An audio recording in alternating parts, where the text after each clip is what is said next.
Very warm welcome to this session my dear friends. इस session में हम JAIIB का important component that is Indian economy Indian financial system, इसके module C chapter 22 को discuss करने वाले हैं। This chapter is based upon banking laws. Okay, तो आरबीआई एक्ट के बारे में हम डिस्कस कर रहे थे and this is part 2 of our discussion. Before moving ahead, let me just remind you, if you are preparing for the JAIIB June 2024 exam, then you should definitely consider that someone is guiding you, helping you, mentoring you, and for that we have come up with this complete master course जहाँ पर आपको provide किया जा रहा है each and every component से related recorded videos, you are getting the MCQs related to each chapter और full length mock test जो कि एग्जाम सिनेरियो को, रियल एग्जाम सिनेरियो को रेप्लिकेट करने में काफ़ी हेल्प करते हैं।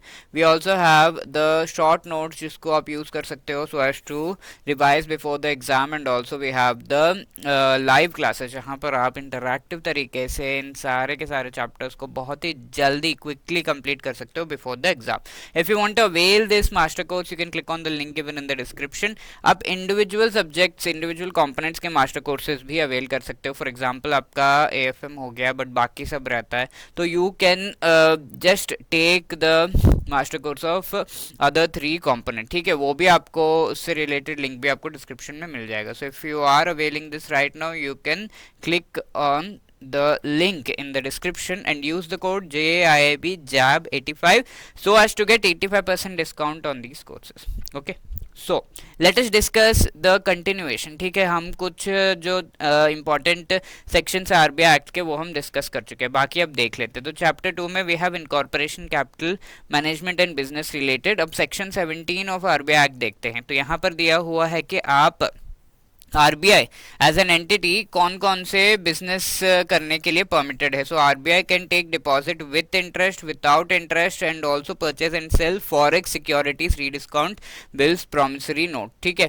तो आरबीआई एक्चुअली डिपॉजिट से ले सकता है। तो हम ये बहुत ही अच्छी तरीके से जानते हैं, रेपो के थ्रू और लिक्विडिटी एडजस्टमेंट फैसिलिटी के थ्रू आरबीआई डिपॉजिट्स लेता है। Also CRR is also kind of deposit जो आरबीआई के पास रखा जाता है। तो सीआरआर पे तो आपको बैंक्स अगर आरबीआई में रखते हैं तो कोई भी इंटरेस्ट नहीं प्रोवाइड होता, लेकिन अगर वो एचडीएफ स्टैंडिंग डिपॉजिट फैसिलिटी के थ्रू पैसे जो है आरबीआई के पास रखेंगे तो they will definitely be getting some interest. तो both kinds of deposits can be taken, forex securities, rediscounting bills, promissory notes वगैरह को भी परचेज सेल आरबीआई कर सकता है, लोन्स बैंक्स को प्रोवाइड कर सकता है। नो सेक्शन 18A के तहत किसी भी लोन, आरबीआई ने कोई लोन दिया है किसी एंटिटी को जो कि एक लीगली वैलिड ट्रांजैक्शन है, तो इस लोन से रिलेटेड कोई भी क्वेश्चनिंग आरबीआई को नहीं की जाएगी। RBI will not be questioned, और कोऑपरेटिव सोसाइटीज को आरबीआई एक्चुअली लोन के थ्रू हेल्प नहीं कर सकता। Then section 19, not all of them, some of them can be help but all of them can not be help by RBI. Section 19 of RBI act में ये दिया हुआ है कि आरबीआई कौन कौन से बिजनेस को ट्रांजैक्ट नहीं कर सकता है। अगर आरबीआई की बात करें तो आरबीआई के पास इतना अपार पैसा है, it has a whole lot of money, and इस मनी को लेट से आरबीआई के गवर्नर ने सोचा चलो ये मनी हम यूज़ करते हैं आलू बेचने के लिए, केले बेचने के लिए। ठीक है, तो कोई इस तरीके के बिजनेस को स्टार्ट नहीं कर सकते wherein there is direct commercial interest, trade या फिर purchase of shares of companies, properties, mortgage, loans वगैरह प्रोवाइड करते हुए एडवांस मनी। लेट से मुझे लोन लेना है तो मुझे आरबीआई ने एडवांस मनी दे दिया, इस तरीके से ऐसा कुछ नहीं कर सकते। ड्रॉ और accept bills payable otherwise than on demand. ठीक है, तो डिमांड के अलावा, ठीक है, डिमांड जो है उसके अलावा बिल्स पेबल, इन इन चीज़ों में जो है आरबीआई ट्रांजैक्ट नहीं कर सकता। ठीक है, तो अलाउ इंटरेस्ट ऑन डिपॉजिट्स और करंट अकाउंट्स। ठीक है, तो जो करंट अकाउंट्स हैं, डिपॉजिट्स हैं, उनके ऊपर ये कुछ केसेस में तो इंटरेस्ट प्रोवाइड कर सकता है, कुछ डिपॉजिट्स में, but not in all the cases. Like CRR में तो इंटरेस्ट प्रोवाइड नहीं किया जाता है। ठीक है, तो ये कुछ ऐसे बिजनेसेस है जो आरबीआई ट्रांजैक्ट नहीं कर सकता। तो ट्रेड और डायरेक्ट कमर्शियल इंटरेस्ट किसी भी पर्टिकुलर ट्रेड में या एंटिटी में वो आरबीआई का नहीं हो सकता। शेयर ऑफ किसी कंपनी या प्रॉपर्टी नहीं ले सकता, मॉर्गेज लोन्स एंड बिल्स वगैरह जो है उन्हें एक्सेप्ट नहीं कर सकता। ठीक है, लेट्स से कई बैंक जो है कलेक्शन एक्टिविटीज़ करते हैं बिल्स के, वो बिल डिस्काउंटिंग रीडिस्काउंटिंग वगैरह भी करते हैं, तो आरबीआई सभी केसेस में ऐसा नहीं कर सकता। साथ के साथ इंटरेस्ट अमाउंट जो है डिपॉजिट्स इन करंट अकाउंट्स पे ये नहीं प्रोवाइड कर सकता। Moving ahead to the important part that is chapter 3 central banking functions, तो इसमें से सेक्शन 2021 ए की हम बात कर लेते हैं। सेक्शन 20 में we have RBI acts as a banker to the central government. ठीक है, तो इस पर्टिकुलर जो रोल है ये सेंट्रल गवर्नमेंट का बैंकर आरबीआई एक्ट करता है। तो आरबीआई इस चीज में कौन से दो इंपॉर्टेंट रोल्स को निभाता है वो हम देख लेते हैं। सबसे पहला तो RBI acts as the banker, यानी कि अगर सेंट्रल गवर्नमेंट को सम मनी की रिक्वायरमेंट है तो it can go towards RBI and उससे मांग सकता है। इसके साथ साथ सेंट्रल गवर्नमेंट का डेट भी मैनेज किया जाता है by the reserve bank of India. ठीक है, तो public debt manager and payments exchange remittance other banking operation जो सेंट्रल गवर्नमेंट के वो आरबीआई टेक केयर करता है। अब 21A में दिया हुआ है कि RBI can become banker to the state government, but इसके लिए स्टेट गवर्नमेंट एंड आरबीआई के बीच में एक एग्रीमेंट होना चाहिए कि आप मेरे लिए बैंकर के रूप में एक्ट कीजिए। अगर ऐसा हो गया तो उस पर्टिकुलर स्टेट गवर्नमेंट, इंडिया में लेट्स से आंध्र प्रदेश, हरियाणा, ऐसे इन स्टेट गवर्नमेंट्स के लिए आरबीआई एक बैंकर बन रहा है, तो आरबीआई यस बैंकर तो बनेगा ही, साथ के साथ उनका डेट भी मैनेज करेगा, डिपॉजिट्स मैनेज करेगा।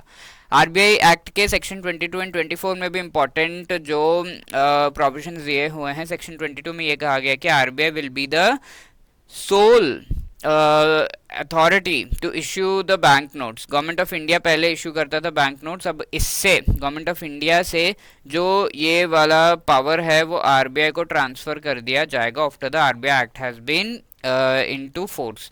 डिनोमिनेशन ऑफ करेंसी नोट्स क्या होगा? 2, 5, 10, 20, 50, 100, 500, 1000, 5000, 10,000, तो मैक्सिमम 10,000 होगा denomination of these currency notes. ठीक है, मैक्सिमम नोट जो है 10,000 होगा। तो आप मुझे कमेंट सेक्शन में बता सकते हो आज के डेट में maximum denomination of the bank notes in our country कौन सा है? कंटिन्यू या डिसकंटिन्यू बैंक नोट को करना है तो आरबीआई गवर्नमेंट ऑफ इंडिया के साथ डिसाइड करेगा, जैसे डिमोनेटाइजेशन नोटबंदी के टाइम पे किया गया था। सेक्शन 26, 27, 26 में ये कहा गया कि जो नोट है वो लीगली वैलिड है ट्रांजैक्शंस में यूज करने के लिए, सो इसे लीगल टेंडर कहा जाता है। टेंडर का मतलब ट्रांजैक्शंस में यूज किया जाता है। और अगर कोई भी नोट को हमें डिसबैंड करना है, यानी कि 2000 का नोट जो है उसे हटाया गया था, 500 का नोट हटाया गया था, नया नोट लाया गया था, तो ऐसे अगर हमें करना है तो वो आरबीआई गवर्नमेंट ऑफ इंडिया के साथ डिसाइड करेगा। और कोई भी नोट्स को अगर री इश्यू करना है, कोई नोट्स टेयर हो गए, डीफेस हो गए, एक्सेसिवली खराब हो गए हैं, तो वो जो है कंपल्सरीली आरबीआई का रिस्पॉन्सिबिलिटी है, ऐसा हम नहीं कह सकते। अगर ऐसा नोट लेकर आप आरबीआई के पास जाओगे, आरबीआई नया नोट आपको देगा, नॉट कंपलसरी। तो इसके रिलेटेड जो प्रोसीजर है सेक्शन 28, 29 में दिया हुआ है। तो 28 में कहा गया कि देयर इज नो राइट, कोई पर्सन जाके ऐसा फटा हुआ नोट आरबीआई को देता है और आरबीआई आपको वापस पैसे दे। RBI with government of India इस ऐसे सिचुएशन में क्या करना है वो डिसाइड करेगा। करेंसी नोट्स जो है सेक्शन 29 में दिया हुआ है कि जो गवर्नमेंट के जो डॉक्यूमेंट्स है उस पर एक टैक्स लगता है which is known as a stamp duty. तो currency notes are exempted from this particular stamp duty. Section 30, 33 are also important. Section 30.1 में आपको दिया हुआ है 30 एंड उसका फर्स्ट जो क्लॉज है उसमें दिया हुआ आरबीआई अगर फेल होता है, गवर्नमेंट ऑफ इंडिया ऐसे समय में सेंट्रल बोर्ड ऑफ आरबीआई को जो है हटा सकता है, उसको रिस्ट्रक्चर कर सकता है। इसके साथ साथ ये बताया गया है कि जो इश्यू डिपार्टमेंट यानी कि आरबीआई का नोट इश्यू करने के लिए इश्यू डिपार्टमेंट इससे रिलेटेड सारे फंक्शंस को कैरी आउट करता है, देखरेख करता है।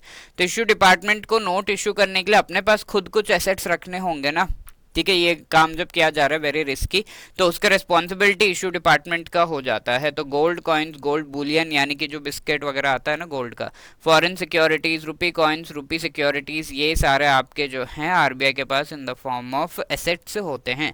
और ये चीज जो है या तो लायबिलिटीज को इक्वल होगी या उससे ज़्यादा होगी, यानी कि एसेट्स अगर 100 रुपीज़ है तो लायबिलिटी 80 हो सकता है, 100 हो सकता है, इस तरीके से। बट लायबिलिटी एसेट से ज़्यादा नहीं हो सकता, वरना तो ये गड़बड़ हो जाएगा। Right, so these are the few sections that we had to discuss of the RBI Act. Which among the following sections of the RBI Act 1934 is related to the business that RBI cannot transact, ये पूछा गया। Section 12, 13, 15, 19। ठीक है, तो हमने देखा section 19 is the right answer in this fact based question, nothing much to discuss. So this is your homework question. Section 24 of the RBI Act deals with which among the following?